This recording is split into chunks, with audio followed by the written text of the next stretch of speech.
के लिए कोई खुशी की बात नहीं होगी और कहेंगे कहीं कोई रुकावट खड़ी कर दी जाए।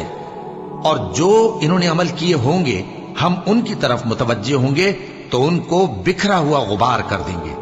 उस दिन अहले जन्नत का ठिकाना भी बेहतर होगा और उनके आराम की जगह भी खूब होगी।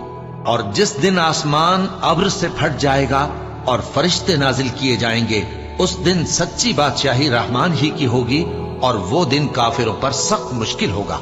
और जिस दिन जालिम अपने हाथ काट काट खाएगा और कहेगा कि ऐ काश मैंने पैगंबर के साथ रास्ता इख्तियार किया होता, हाय शामत, काश मैंने फला शख्स को दोस्त न बनाया होता, उसने मुझको किताब नसीहत के मेरे पास आने के बाद बहका दिया।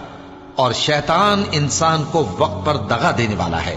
और पैगंबर कहेंगे कि ऐ परवरदिगार, मेरी कौम ने इस कुरान को छोड़ रखा था और इसी तरह हमने गुनाहगारों में से हर पैगंबर का